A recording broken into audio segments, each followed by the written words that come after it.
3, 2, 1, 0. Action.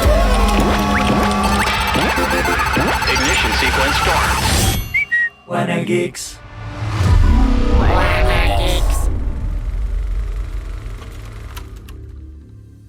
Está de rechupete, está bien chipocludo, estuvo a todo mecate, a mover el bigote, vete de volada a comprar las tortillas. Esta y muchas frases más son de la familia Burrón. El capítulo de hoy vamos a hablar de la cultura geek mexicana y a veces no nos damos cuenta de cómo una historieta que recopila la cultura mexicana pero también la permea tuvo tanta importancia en nuestra sociedad y justo es una gran historieta mexicana que es de la familia Burrón. Así comenzamos este capítulo para hablar de todo el mundo geek en México. Tenemos, como siempre, Joaquín haciendo análisis muy profundos y bueno, gracias por estar aquí, Joaco. No, gracias por tenerme de nuevo aquí. Y también tenemos a alguien muy especial que ya había estado anteriormente con nosotros. Es Oval. Ha trabajado en la industria del cómic, de la animación y el videojuego en México. Y nada más para darles así un quemón, participó en la escritura de El Chavo, de la película de Don Gato, y bueno, su CV es inmenso y es un honor volver a tenerte aquí, Oval. Gracias por estar aquí, ¿cómo estás? Gracias por invitar, estoy bien guapo, muchas gracias. No me cabe duda. Y bueno, quisiera dar un contexto rápido en 3 ámbitos, que es el cómic, la animación y el videojuego.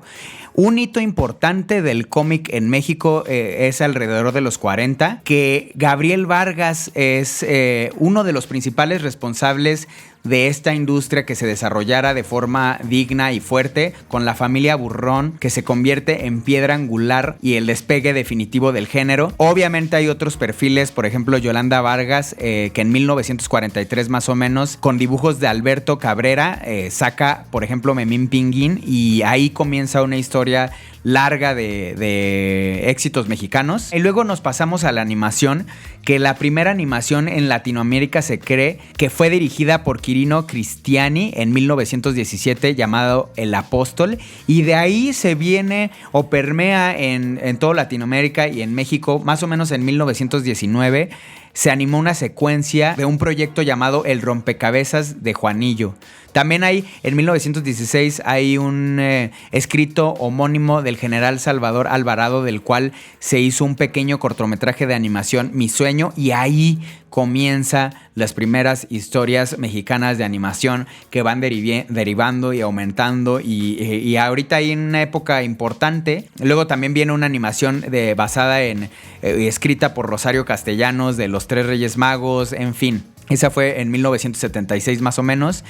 Y bueno, el contexto del videojuego es: en los 70s entran grandes compañías como Nintendo, como Sega, pero hasta los 2000 es que se crean compañías como Snake and Eagle Studios, Evoga, Aztec Tech Games, que desgraciadamente no han sobrevivido al paso de los años. Bueno, Aztec Tech Games sigue por ahí haciendo animación y 3D, pero en realidad es hasta que los estudios Slag y Caxan Games sacan juegos como El Chavo del 8, que es más o menos por 2017, una cosa así. Y luego Caxan Games sacó Taco Master, que fue uno de los juegos más descargados en todo el mundo, que es más bien para celulares. Y es uno de los hitos más importantes de la historia del gaming en México. Y con este contexto comenzamos el Wanna Geeks de hoy. Quisiera comenzar con una pregunta, porque justo para esta sección tuvimos a un invitado especial, el cual fue Bef, que es comiquero de la industria, y vamos a comenzar con esta pregunta: ¿qué opinión te merece la industria del cómic y la novela gráfica en México? Y a partir de eso comentamos. Bef no está aquí con nosotros, nos mandó sus respuestas, entonces a partir de eso comenzamos a comentar con Oval y con Joaco. Claro que sí. La vieja industria del cómic, que fue una industria gigantesca, de las más grandes del mundo, ¿no? Se vendían millones de ejemplares a la semana, desapareció.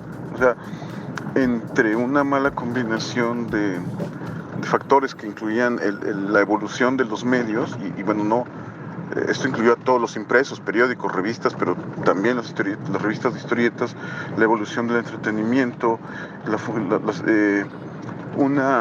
y que la historieta mexicana además no generó discursos autorales. eso produjo que esa vieja industria editorial desapareciera, que los autores, y no los autores que trabajaban en esa vieja industria, sino autores específicamente los que éramos jóvenes en los 90 de mi generación, pues, que teníamos otras inquietudes, nos movimos a la industria del libro, al mercado del libro, a la industria editorial, y eso es lo que nos refugiamos ahí, y la otra industria desapareció. De ella solo quedó, o sea, si tú vas, ya prácticamente la historieta popular mexicana no existe. Cuando llegas a los puestos de periódicos, lo que encuentras son historietas de superhéroes y manga japoneses. Entonces ese espacio creativo para los mexicanos se ha refugiado en lo digital, en las redes sociales y las plataformas que hay para compartir tus cómics, y en la autopublicación de fanzines o incluso de libros, y en el mundo editorial, en las editoriales grandes, pequeñas, que normalmente publican catálogos generales de literatura y que se han animado a apostar o a lanzar novelas gráficas, o lo que ahora conocemos como novelas gráficas. Lo cual no me parece mal, me parece la evolución lógica de ese formato de la historieta popular. Y a ustedes, comenzando por Oval, ¿qué opinión les merece la industria del cómic, la novela gráfica en México? ¿Y qué opinas de lo que nos comenta Bev, Oval? Bueno, tiene razón que había una industria gigantesca y que desapareció precisamente por los cambios en los medios masivos, ¿no? Que a nivel mundial los puestos de revistas desaparecieron, todo el mundo, y fueron reemplazados por tiendas especializadas. O sea, solía ser que en un puesto de revistas encontrabas el cómic, encontrabas el periódico, encontrabas la revista porno, encontrabas la revista científica, y ya cada una de esas cosas se ha ido moviendo a un medio diferente. Los puestos de revistas ya no se venden historietas ahí, ¿no? O se venden historietas que fueron impresas y formateadas y editadas para formato de librería, y le mandan parte de sus cómics a que los vendan también en el puesto de revistas, ¿no? Pero la industria de puestos de revistas se fue, y eso acabó con la industria del cómic nacional como existía justamente hace 30 años. Ahora todo el cómic nacional se produce por editoriales independientes que funcionan mucho más parecido, como bien dice Beth, a una editorial de libros, o incluso son editoriales de libros que sacan novela gráfica, ¿no? Para no decir que sacan cómic. O sea, no, es libro, pero con narrativa gráfica. Yo siempre he pensado que a los cómics hay que decirles cómics. O sea, no, novela gráfica fue una frase inventada por Will Eisner para que la gente empezara a aceptar, considerar el cómic como una forma de arte. En ese tiempo pues no se le consideraba y era necesario, ¿no? Era necesario disfrazarlo de arte respetable. Claro. Ahora ya no. Ahora el cómic está plenamente considerado una forma de arte, y términos faroles como novela gráfica no son necesarios. Ok. Y Joaco, ¿qué opinión te merece o cómo tú dilucidas que queda parada la industria actualmente del cómic? Bueno, para repetir un poco lo que ya se dijo aquí, efectivamente en México existía una robusta industria del cómic. Se vendían millones de ejemplares, pero millones. Calimanes, por ejemplo, el tiraje más grande que se ha vendido jamás en México. Vendía muchísimo más que Superman o que Batman. En ese momento, cuando la industria del cómic, como bien dijiste, que empieza por ahí de 1931, empieza en un país que era mayormente analfabeta. Y una de las grandes cualidades que tiene el cómic es que es un medio, claro, de consumo de comunicación, pero es un medio didáctico. Las personas que no leían o que leían poco, en realidad le entraron al mundo editorial a través de la historieta mexicana, y es por eso que tuvo gran penetración dentro de la cultura y empezó a permear en el grueso de la población, particularmente en la población más joven, los niños que estaban empezando a leer o que no tenían gran acercamiento, digamos, a la novela en forma. Y había todo tipo de género: ciencia ficción, terror, fotohistorietas, como ya mencionamos a Yolanda Vargas Duchés, fue todo un gran género, drama, comedia, etcétera. Era en realidad un medio muy, muy popular, y surgen en este momento los grandes personajes. Ya mencionaste algunos. Está el Chamaco, que es de los primeros que se editó, después el Memín, y muy posteriormente Calimán, el Santo, Fantomas, etcétera. después va cambiando la industria de diferentes formas, precisamente por fenómenos mundiales, como bien dijeron. En los 70 surge el formato mini, que es un formato mucho más barato y que además es chiquito de tamaño para que la gente lo pudiera cargar y no es, digamos, la hoja carta completa. El cuento vaquero todavía se vendía en ese formato hasta hace poco, y ahí desaparecieron muchos de los géneros, pero se quedaron 3: el humor, el drama y las aventuras, que en realidad siguen siendo los géneros que sigue leyendo el mexicano en cómic. Actualmente, alguna encuesta por ahí dice que 1 de cada 10 mexicanos se dice lector de cómic, pero normalmente son estos cómics de Marvel, los cómics de superhéroes, los cómics que conocemos del extranjero. El manga, por supuesto, tuvo una gran explosión a partir de la primera década del siglo. Y el problema con el cómic mexicano es que sí se hace y ha tenido además un gran auge, sobre todo en la última década del 2010 para acá, pero la gente no sabe que existe el cómic mexicano actualmente. Es un mercado de nicho que tiene sus seguidores y seguidores muy fieles, y de repente gente muy exitosa dentro de no vamos a decir industria, pero sí es un negocio todavía, pero es un negocio de nicho. No hayamos llegado a la calidad de industria, y sí se han hecho cosas muy importantes, en realidad muy importantes, sobre todo en los últimos años. Hubo un gran tropiezo en la generación X y en los 90, que como bien dice Oval y bien dijo Bev, es absolutamente mundial, es un fenómeno mundial.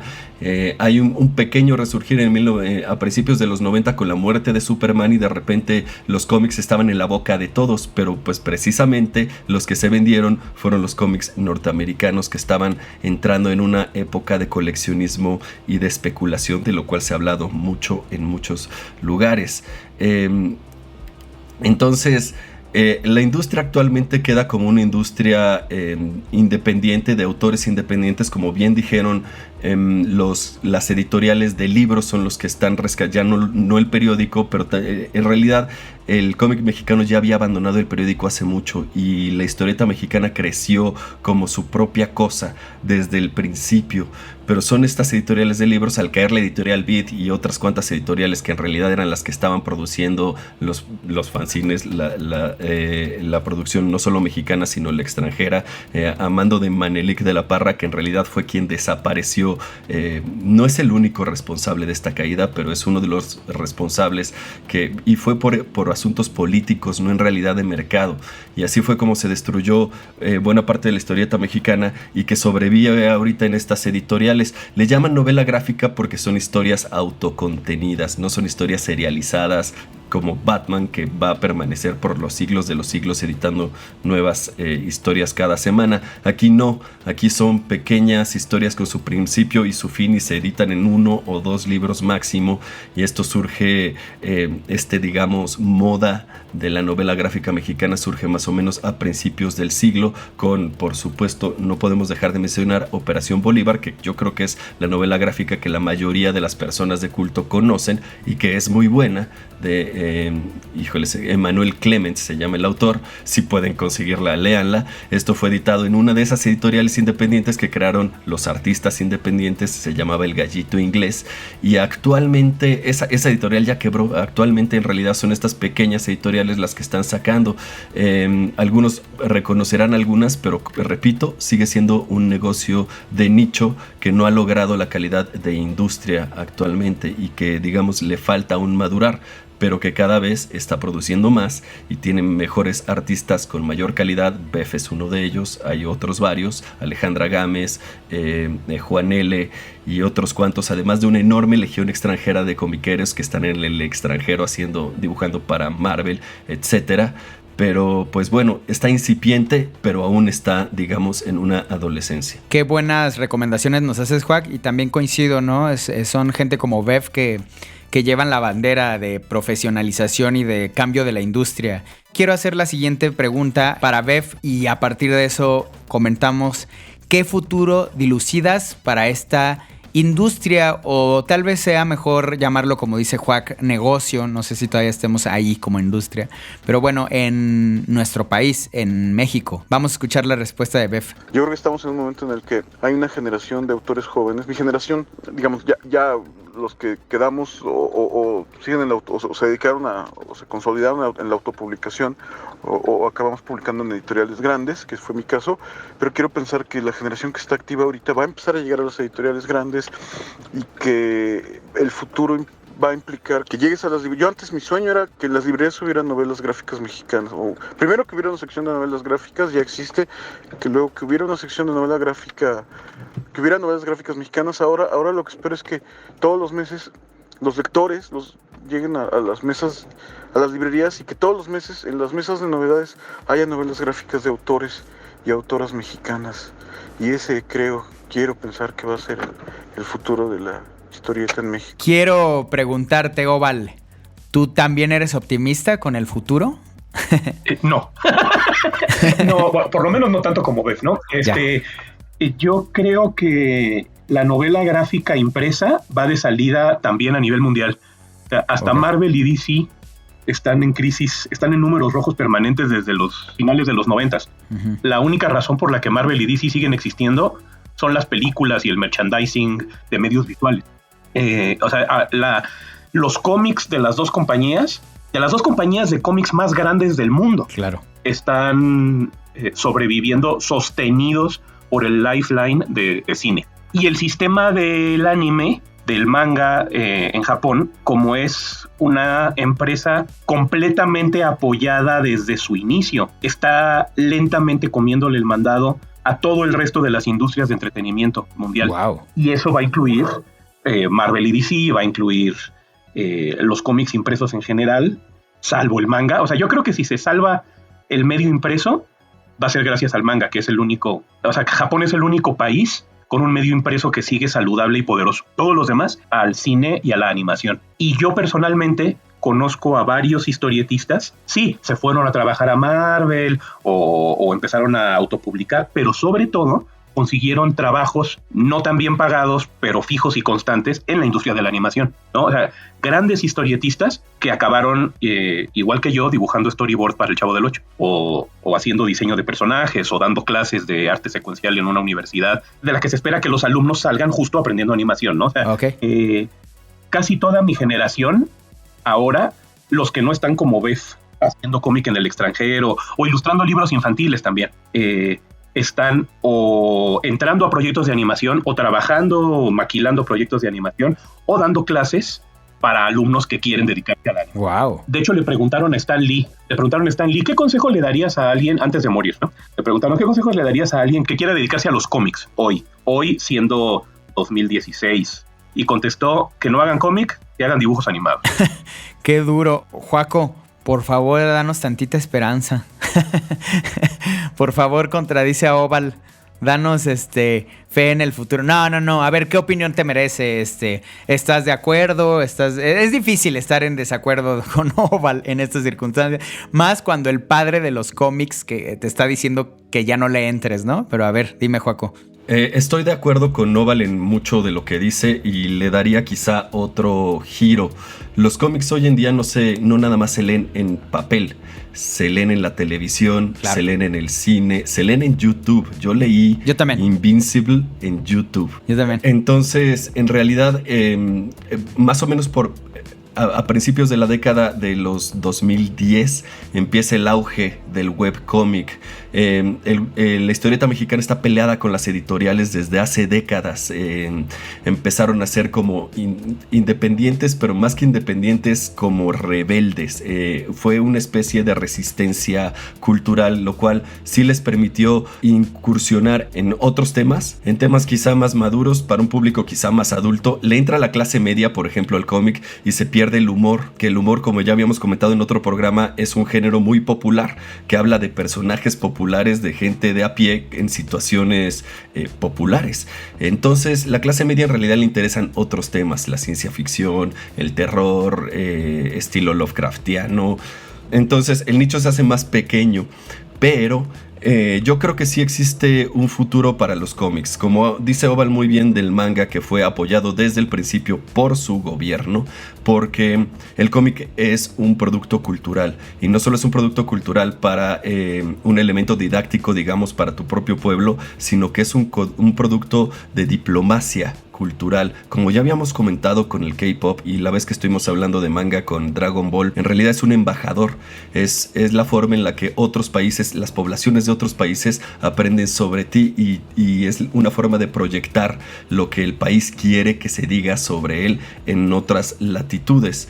Por supuesto que la animación es una forma en la que puede descargarse toda esta pasión creativa que a lo mejor está un poco olvidada, y es cierto que los autores de la historieta mexicana desde hace ya mucho tiempo están un poco divorciados de su público. Al hacerse un mercado de nicho, lo tienes que ir a buscar. No es un producto que te encuentre a ti, que te topes de repente en la televisión o en los streams o donde sea, sino que tienes que tener el interés y para irlo a buscar. Y hay grandes artistas, y los hay, unos que incluso se han hecho muy famosos. Jules de Papier es el ejemplo perfecto, que lo podrán criticar igual que ABF. Es un poco controvertido, no sé si el creador o la creación, pero pues ahí están y están haciendo cosas productivas. Se han mudado a juegos de mesa, se han mudado a lo que es ya una industria de la propiedad intelectual, y ya es con eso con lo que están jugando. Te voy a poner otro ejemplo. Ricardo Cucamonga, que escribió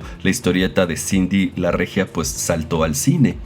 De alguna manera logró ese salto. Cindy la Regia es una historieta muy popular en Monterrey. En Monterrey hay todo un movimiento de historietistas bastante fuerte. En Monterrey han apoyado las artes en repetidas ocasiones, incluyendo la música. Incluyendo la música, tienes toda la razón. En los años como finales de los 90, principios de los 2000, apoyan fuertemente la música y salen un montón de grupos bien importantes que permean en los sentimientos de la nación, si así lo puedo decir, Este rock, de ahí salen Plastilina Mosh, de ahí sale Jumbo, de ahí que hoy en día si seguimos teniendo algo de ellos. Perdón, hice este paréntesis, continúa, Joaco. No, tienes toda la razón. En Monterrey hay un gran movimiento, pero también la hay en Ciudad Juárez. Por ejemplo, empezaron a tratar el tema de los asesinatos, los feminicidios, y tienen ellos una teoría de qué es lo que está pasando, pero como ese tema es muy escabroso en México, se fueron y lo editaron en Estados Unidos, por ejemplo.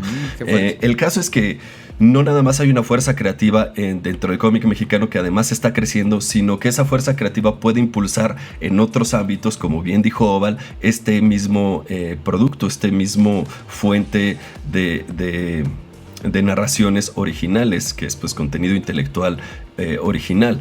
Lo que pasa es que necesitamos un sistema de distribución, salir del círculo cerrado de nicho que es ahorita la historieta mexicana, no repetir los errores del pasado, que fue alienar a los editores, alienar sobre todo al público, y salirse de la contracultura, no ser una contracultura, sino más bien convertirse en una industria cultural.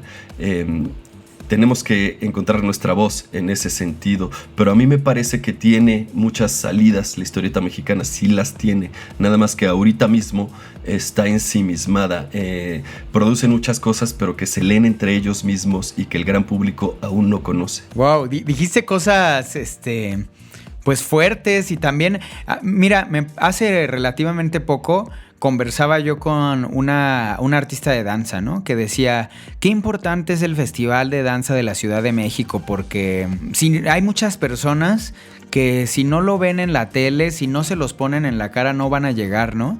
Y a veces no nos damos cuenta que con otras artes que pareciera que están, que es lógico que se estén divulgando y así, están en la misma situación, ¿no? Y el cómic pues está igual o peor que la danza, ¿no? O sea, y así como dices, o sea, no es algo que te vas a encontrar en la tele o que te vas a topar por sí solo, tienes que buscarlo. Y esto hace que sea duro y no sea sencillo para los que inician. Para cerrar este tema, solo quisiera que escucháramos qué recomendaciones nos daría Bev para un talento que se está iniciando en el cómic. A alguien joven que esté interesado, o cualquier persona joven que esté interesado o interesada en dedicarse profesionalmente a la historieta, a la novela gráfica, a la narrativa gráfica, mis recomendaciones son 3, ¿no? Una, ser muy persistente, muy disciplinado, porque en mi experiencia el talento está sobrevalorado y lo que lleva a la gente realmente lejos es la disciplina y la persistencia. 2,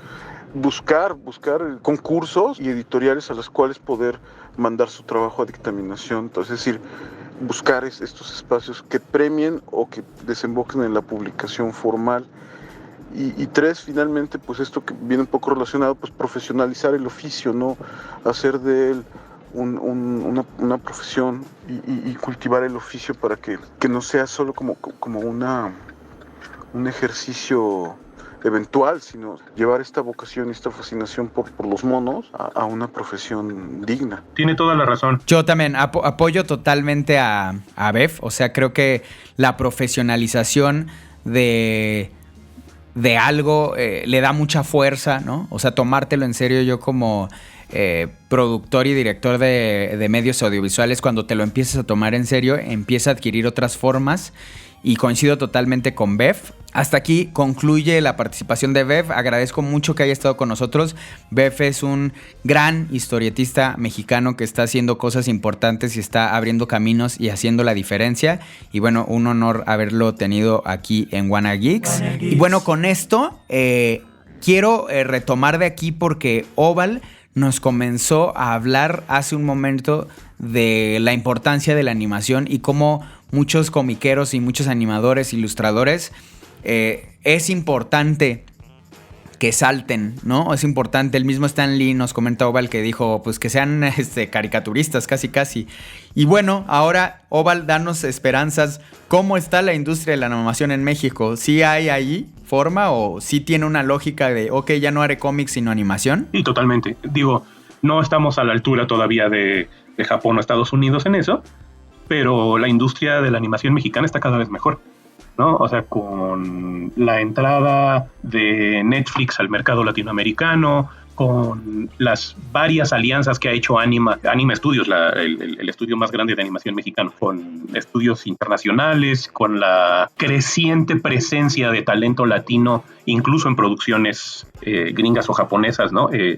Sí, la animación mexicana, aunque todavía es así, todavía la veo en proceso, todavía la veo en su adolescencia, pero está cada vez mejor. Ah, bueno, eso es esperanzador. Perdón, no sé si alguien aquí se acuerda de Magos y Gigantes. Así es. O sea, si comparas Magos y Gigantes con Batman Azteca, o sea, te das cuenta de el salto cuántico de calidad y presencia en el mundo que ha dado Anime Studios, ¿no? Y me parece un excelente reflejo del estado de la industria animada en general. Oh, qué interesante. Justo es la pregunta que quería hacer a Joaco. ¿Dónde ves o si sí ves esta situación o panorama favorable en la industria mexicana, Joaco? Estoy de acuerdo en que la industria mexicana de la animación ha tenido grandes avances en las últimas 2 décadas. A partir más o menos del 2003 hay un enorme despunte de contenido, desde largometrajes mexicanos hasta otro tipo como de cortometrajes también para YouTube, y recordemos que además tenemos animaciones mexicanas que antes de la llegada del siglo pues ganaron palmas de oro,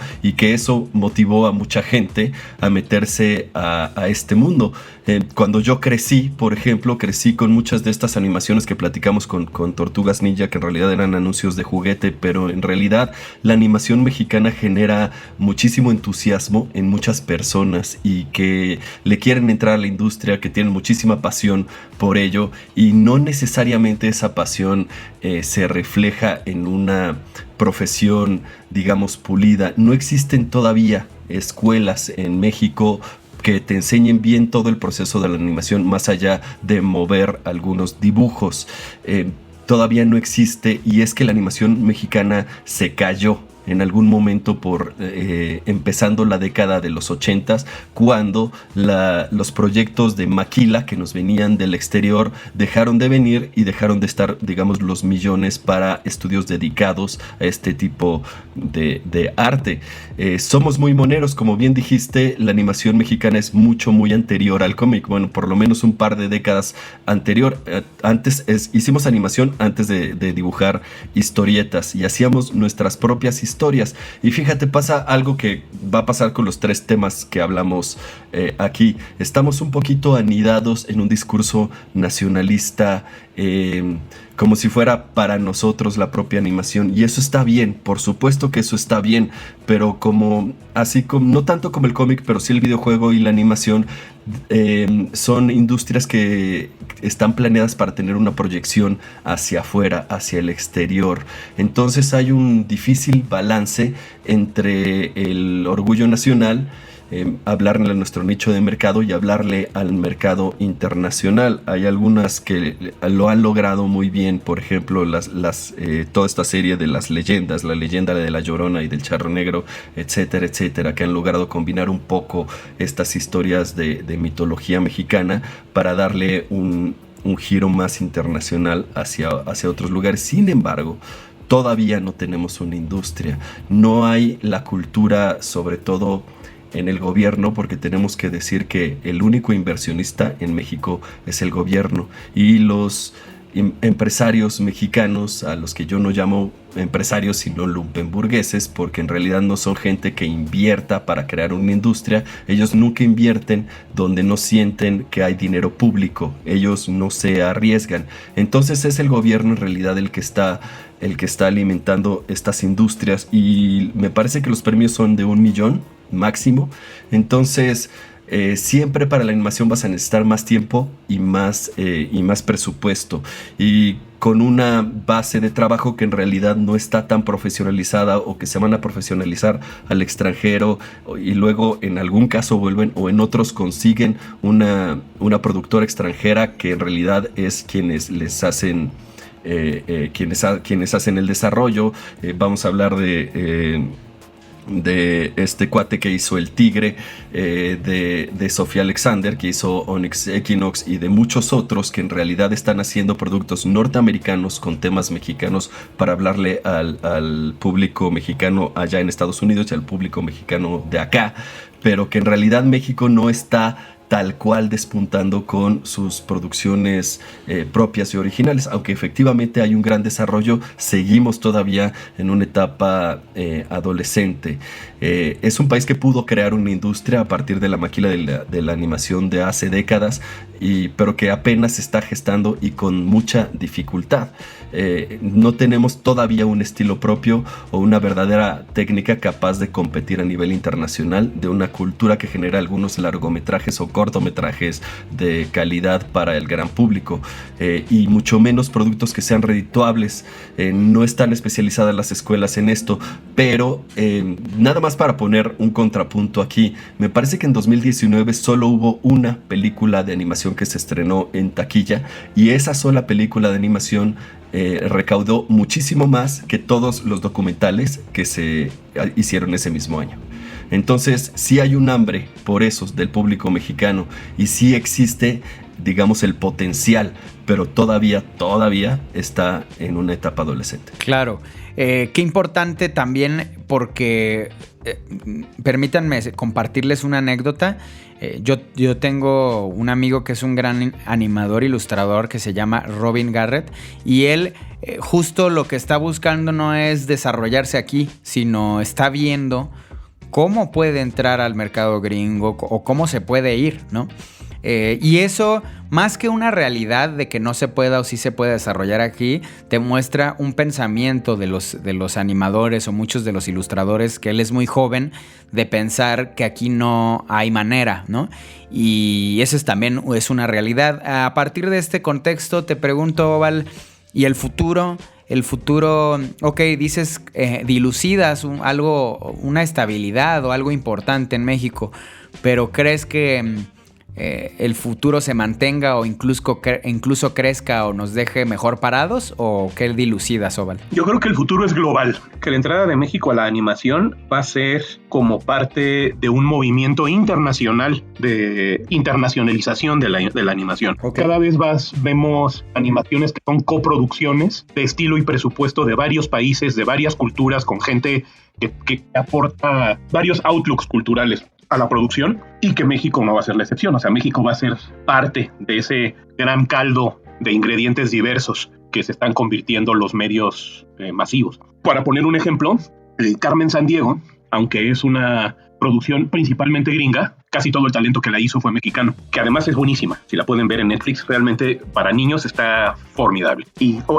sí, cosas como dice Joaquín, ¿no? O sea, que le estamos vendiendo nuestro tema, o sea, género mexicano, tema mexicano en productos gringos, que sí se puede ver en cosas como El Tigre y Mucha Lucha, ¿no? Y quería aclarar que esta idea de que no hay oportunidades aquí, que mejor me voy al extranjero, está muy basada en la realidad, ¿no? Por ejemplo, Pixelatl, el festival más importante de México, el de animación, lo que hacen es ponerte en contacto con inversionistas gringos para que trabajes en Cartoon Network o para que les presentes tu idea de corto y ellos te la financian. O sea, incluso la gente más comprometida y más filantrópica con la animación mexicana dentro de México es gente queriendo mandar a inversionistas extranjeros. Y respondo con una anécdota propia. Yo, hablando con el director de Pixelatl, le pregunté qué consejo le daría a un animador joven y me dijo: haz tu piloto y llévalo a mercar con inversionistas. Y le digo, ajá, pero ¿con qué dinero hace ese piloto? Que consiga unos amigos que le trabajen gratis. Esa fue la respuesta honesta del mayor filántropo de la animación que existe en México. Wow. Entonces, no me parece ninguna sorpresa que el florecimiento de los animadores mexicanos sea en el campo internacional. Qué fuerte. Pero sí, en realidad sí veo que la animación internacional tiene cada vez más presencia mexicana y latinoamericana en general. Claro, entiendo a lo que te refieres, Oval.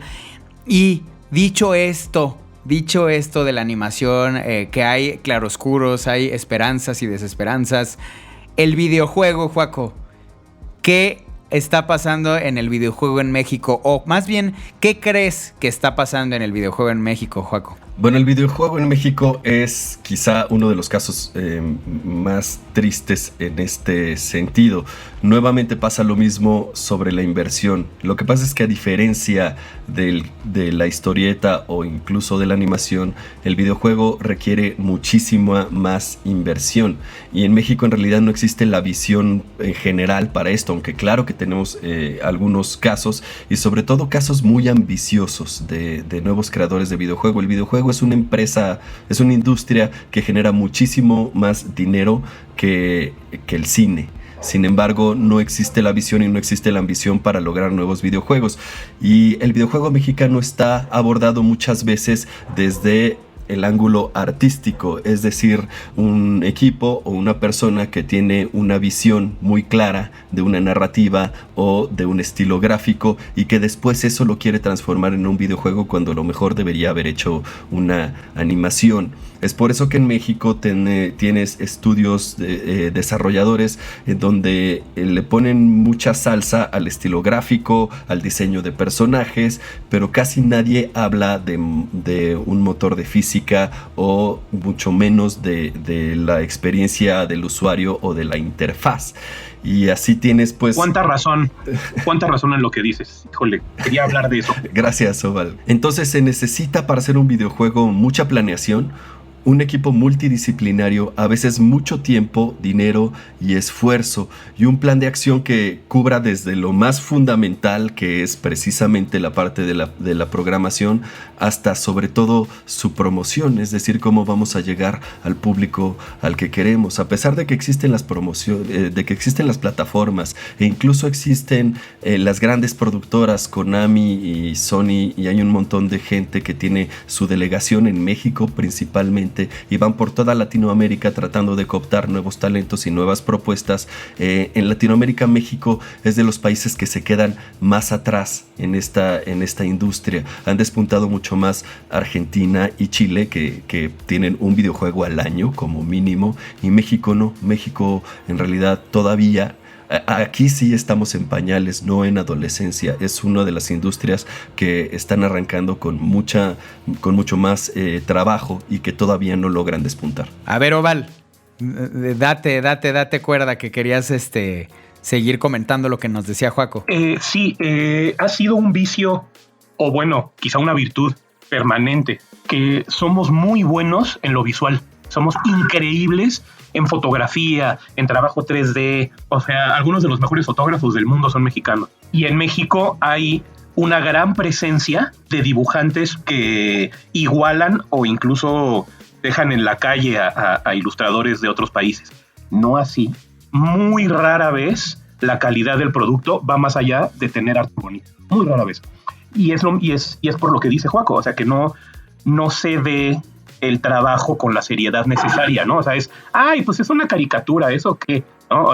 La mayor parte de los productores para los que yo he trabajado, tanto en animación como en videojuegos, asumen que la historia del juego es algo secundario y lo pueden hacer ellos, ¿no? O sea, no, yo invento, yo hago el guión de la película, tú nada más hazme lo difícil que es animar los monitos. Y entonces el único trabajo real que hay en el producto es visual, ¿no? O sea, dibujantes espectaculares para una historia idiota. O proyectos de videojuegos que eran súper ambiciosos, que ya tenían un diseño de personajes que hubiera podido competir con los diseños de otros países. Y lo que pasó fue que se quedó ese archivo de diseño de personajes y nunca se usó en nada, porque el resto del juego, el autor no tenía idea cómo proceder más allá de los dibujos bonitos, ¿no? Claro, y se ve en los diarios de desarrollos, tanto japoneses como gringos, que ellos tienen, digamos, por ejemplo, en los mangas japoneses luego vienen las entrevistas con los actores de voz de los japoneses y te platican cómo abordan el personaje, la seriedad, su psicología, algo que aquí jamás. O los diarios de desarrollo de The Last of Us, donde sale el que hace la voz de Joel diciendo que él tuvo que ponerse en esa situación y que pensar que tuvo que haber sufrido Joel.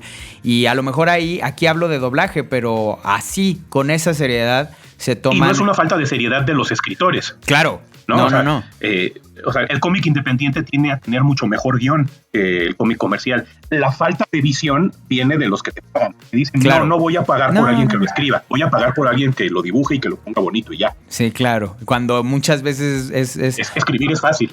Es el alma, ajá, ¿no? Y bueno, si escribir fuera fácil, bueno, mira, quisiera pasar ya a nuestras conclusiones. Déjenme, les doy unos datos curiosos. Como inicié justamente con la familia Burrón, quiero darles unos datos curiosos de la familia Burrón. Ya había un poco mencionado que es de las publicaciones más longevas. Bueno, más bien es la más añeja del mundo, con 61 años de publicación sin interrupciones. Bueno, ahí está el dato. Gabriel Vargas siempre presumió de no hacer uso de las palabras altisonantes en la familia Burrón. Es decir, era muy clásico o muy emblemático que no había groserías, ¿no? Este hombre, Gabriel Vargas, que además tuvo una historia bien interesante, ¿no? Su infancia a las artes siempre estuvo cerca, se lo quisieron llevar del país y él decidió quedarse. Es una historia como de mucha lucha y tan es así que se sabe que trabajaba a veces más de 20 horas diarias el hombre, ¿no? Y también ya el último dato curioso es que algunos se atreven a decir que Matt Groening hizo un copy-paste de la familia Burrón para crear a los Simpson, y la verdad es que sí hay muchas coincidencias incluso en el tipo de ilustración. Entonces, bueno, pero ya cada quien, se la dejo a cada quien, ¿no? Algunos dicen que Michael Jackson le copió a resortes muchos de sus pasos, pues quién sabe, tal vez sí. Entonces, bueno, los datos curiosos, y quisiera que cerráramos, Oval, diciéndonos, danos unas recomendaciones para los animadores y para los creadores de videojuegos, para que este podcast les sirva y que lo sientan como un material que les deje huella. Pues, ¿qué nos podrías decir para los animadores y los videojugadores? Y también para los comiqueros, ¿no? Ya Bev nos dijo unas cosas, pero nos serviría de mucha utilidad. Bueno, primero que nada, sí hay escuelas de animación. O sea, las escuelas de animación que hay son chiquitas, son indie, son privadas y son poco promovidas, pero hay un montón, ¿no? O sea, es una media hora en Google, te pone en contacto con 10 lugares diferentes donde puedes estudiar animación exclusivamente, y si no, ya existe la carrera en varias instituciones afiliadas con la UNAM. O sea, independientemente de las academias de animación que sí existen, sí puedes meterte a una carrera de otra cosa, okay, y que dibujos animados sea una de tus materias, ¿no? O sea, bueno, de una carrera de diseño y comunicación visual, obviamente. Entonces, que se metan a estudiar, que se lo tomen en serio, exactamente lo que dijo Bev, ¿no? El talento es un invento, nadie que no trabaje diario en algo va a adquirir talento en ese algo, nadie. Okay. Entonces, principalmente eso, que no paren de trabajar, que no paren de hacerlo, y que sí le den importancia a conocer a la gente adecuada, porque por mucho talento que tengas, si no te juntas con gente del medio, jamás vas a conseguir chamba, ¿no? O sea, yo he visto a los mejores dibujantes de México solo conseguir una chamba porque conocían a alguien que conocía a alguien. ¿no? O sea, a pesar de su talento, de todas maneras consiguieron la chamba por contactos. Yo sí puedo agregar algo que es de mi experiencia, yo creo que la mejor forma de hacer relaciones públicas y contactos es también enseñando y hablando de tu trabajo y del de los demás, es decir, apreciando el de los demás y compartiendo desde ahí. Y a mí, en mi experiencia, es donde mejores relaciones públicas hacemos, porque no se tratan de ellas mismas, no se tratan de irle a caer bien al que no te cae bien, es de ir a relacionarte desde el trabajo, desde la seriedad. Eso es como una opinión propia. Ojalá sirva y complemente, y que los que les sirvan estos consejos los tomen, y los que no, pues también está muy bien. ¿Tu conclusión, Joaco, de toda la plática? Estoy de acuerdo con las conclusiones de los dos. Me parece muy importante tanto la profesionalización como incluso el entusiasmo. Bien dijeron que ser profesional no es tener muchas carreras en un tema, sino tomar tu trabajo de manera muy seria. Si quieres hacer cómic, se puede. Te puedes autopublicar en Amazon. Puedes, ahora sí que las plataformas sobran, pero necesitas no nada más saber ni siquiera dibujo, sino lenguaje secuencial y narrativa, y en realidad tomártelo muy en serio. En cuanto al videojuego, muchas veces el videojuego es un hijo de la tecnología, de la industria de la tecnología, y por desgracia en México esa industria no existe y los grandes desarrolladores no tienen entonces de dónde jalar ese talento. El proyecto del Silicon Valley mexicano que se hizo en Guadalajara le prometió a las industrias que podían instalarse aquí y ellos no les cobraban piso ni impuestos, y en contraprestación el gobierno iba a hacer un montón de escuelas y iba a entrenar a las personas. Sin embargo, la primera generación, las industrias decidieron que no les servían, que en realidad no estaban entrenados para lo que ellos necesitaban. En cuanto a la animación, México, de ser una industria maquiladora para industrias extranjeras, aquí se hizo, por ejemplo, Scooby-Doo, se hizo Josie y las Gatimelódicas, se hizo Underdog y varias otras que se hicieron en México, donde había el talento profesionalizado como para hacer este tipo de cosas sobre la marcha y a contrarreloj. Ahora es exactamente al revés. Las películas de huevos, por ejemplo, tuvieron que buscar maquilarse en Filipinas, en Argentina, en Taiwán o en el propio Estados Unidos. Se volteó esa situación por completo, y hay muchas razones por las cuales los mexicanos quisieran trabajar en el extranjero o mandan sus productos al extranjero, y es falta de mano de obra, costos más bajos allá, falta de apoyo económico de inversionistas y de gobierno en nuestro país. Se está cayendo en muchos errores que teníamos antes, pero efectivamente están empezando a despuntar. Muy probablemente el estudio que sí logró mantenerse como una maquila más o menos lograda es Anima Studios, que primero hizo Mr. Magoo, la película Kung Fu Magoo se llamó, y recientemente, como bien dijo Oval, el Batman Azteca, que ya es un salto cuántico, como bien dijo. Esto es contra más o menos de las tres industrias de las que hablamos. México aún no encuentra su propia voz, como sí la ha encontrado China, como la encontró Turquía, como la encontró España y Chile. Están luchando para encontrar esa voz, pero es un trabajo underground, desde la trinchera, que atraviesa muchísimos obstáculos, problemas, competencias y sobre todo fracaso tras fracaso, pero estos fracasos son útiles para finalmente encontrar un par de éxitos, y lo que tenemos que hacer como público es celebrar estos éxitos, ya sea BEF o ya sea Jules de Papier o Cindy la Regia o Club de Cuervos o la serie de Luis Miguel o lo que te venga en mente, porque estos van a ser las grandes plataformas. Estoy de acuerdo con lo que dijo Oval, que si nuestros productos mexicanos encuentran un nido en Estados Unidos, en realidad es algo para celebrarse, porque Estados Unidos es uno de los más grandes micrófonos del mundo, y si algo se pone de moda en Estados Unidos, se va a poner de moda en todo el mundo. Es un vehículo de diplomacia cultural para nuestra cultura que finalmente permea en todo el mundo. Hoy estamos viendo que los niños franceses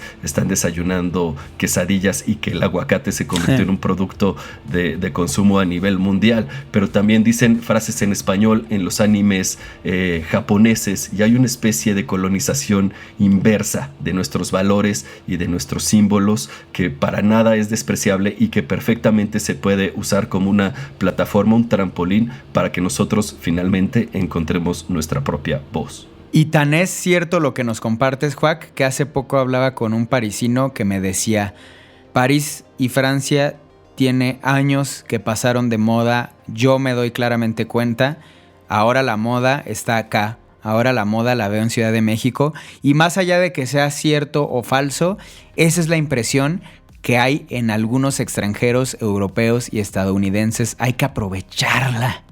Y pues nada, gracias Oval, tus intervenciones increíbles, o sea, de verdad es maravilloso poder tener a alguien como tú en Wanna Geeks. Gracias a ustedes, como siempre. Gracias, Juaco. Gracias Oval, gracias Ricardo para este especial patrio de Wanna Geeks. Espero que alguien haya aprendido algo y que no se vayan con un sabor amargo. Esperemos que hayan disfrutado también nuestras escuchas y esto fue Wanna Geeks y nos escuchamos para la próxima.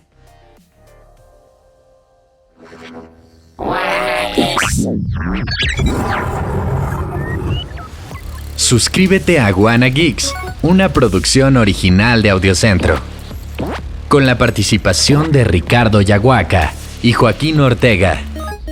Edición Héctor Mondragón. Producción Javier Martret. Dirección general Luisa Cantú. Audiocentro.